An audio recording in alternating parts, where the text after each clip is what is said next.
mindfulness and awareness. These are the words du jour with people who are teaching meditation around the country. But what are we to be mindful of? In his text, Calm Abiding and Special Insight, Geshe Genren Lodro explains that when you are using mindfulness to sounds outside of the body, you're actually doing listening practice. Whenever you're directing your attention outward, you're using the sense faculties to experience it, and then you're only exercising those sense faculties. So it's not really the kind of mindfulness and awareness that the Tibetan system has perfected. The word for mindfulness is Dempa, and it means memory, and it's to imply that you have to use that same memory energy to continuously place the mind on the mental object. And then awareness, Shejin in Tibetan, it's kind of like the spotlight. The helicopter is looking for the thief, and the spotlight shines a particular area while Dempa is the cop going in to try to find the thief. So one thing we can look at with how we use mindfulness awareness to fix our the way we think, to change our worldview, the way we can apply it, is kind of the same way within quantum physics talks about the electron particle. You can either know its location and not know where it's going, or you can see its momentum and not know where it's at. Similarly, in psychology, when we talk about an association versus a feature, where we either can pinpoint a word but not know the whole sentence and how it connects to the whole string, or we can know the flow of the thought and not be able to zero in on one word. So here, when we're using mindfulness awareness, one way that helped me a lot was I looked at how my mind, as soon as I called to mind, any guy, because when I was younger, I had really big problems with my dad, and we resolved that later, but a lot of that had to do with the early years. My dad actually adopted me when I was 5, and our first day together was not very pleasant. His dad told him that he needed to remind me who was boss, and that set up my relationship with him until he was the one who changed the storyline in my brain. Okay? So when you sit down on the cushion and meditate, all these thoughts are going crazy. They're going crazy. And when you start meditating, you start to recognize them, and you think, oh my gosh, there's so much going on. And actually, the more you meditate, the clearer your mind, the more those thoughts have less resistance, and you think, it's noisy in here. But over time, you learn to treat those thoughts like little children. You say, I'll be with you in a little bit. I'm going to meditate. And you learn to turn them off, and you can. But you've got to be consistent about that. You've got to be able to send that message to those neurons. All those voices are neurons wanting attention. And so you learn to tell those neurons, just stop. I need to focus right now. And so for me, why was it anytime I would call to mind most guys, dark hair, dark eyes, people who had a lot in common with my dad, but I didn't know that at first. So I would hold my mind on, I would realize that as I'm sitting there meditating, that's the point of agitation.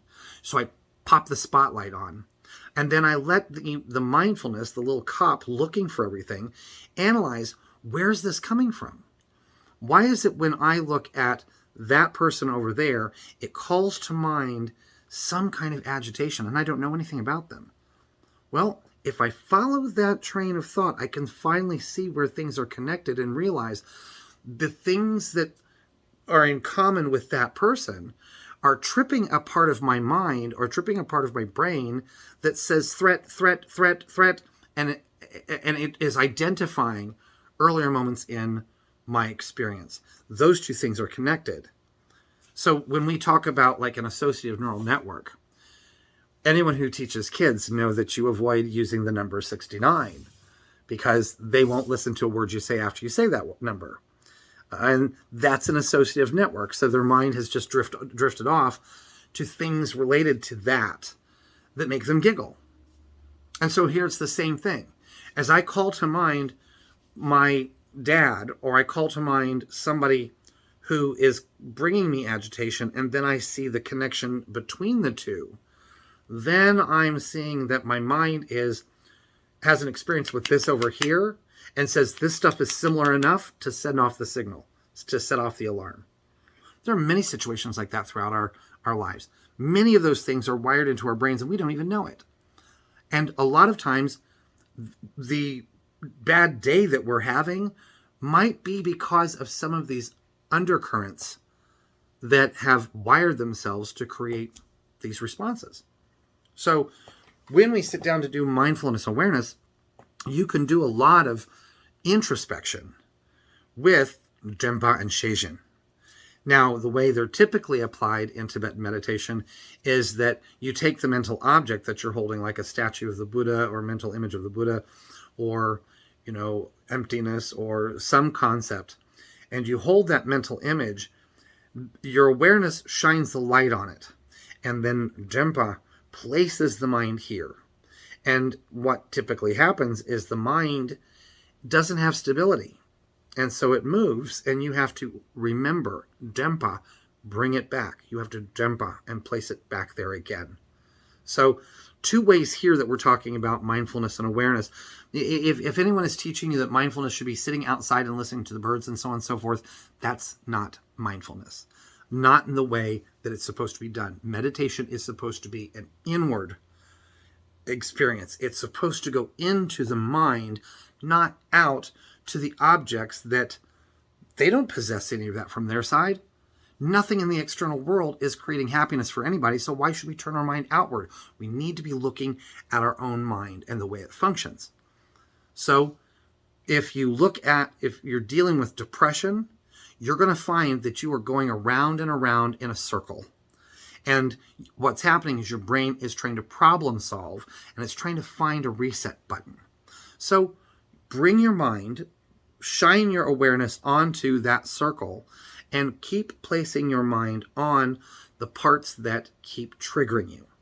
Rewrite the storyline. What happened with me and my dad is, after my dad told me that he was simply following the advice of his father, that changed an entire storyline in my brain.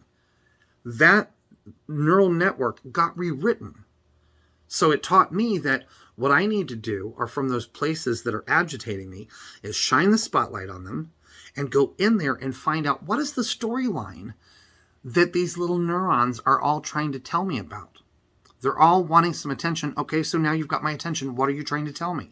So now that I get that, I turn and rewrite the storyline. Okay, for example, a guy named Tom walks into the room, and I don't like Tom, and every time he walks in, I get agitated, and I think Tom is a jerk. So I have placed out there the quality jerkness on Tom. I think it's happening at me.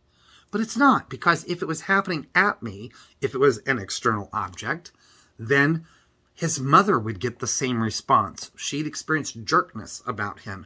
And his girlfriend would think the same thing. He'd never have a girlfriend because he's emitting it. And it just doesn't happen that way.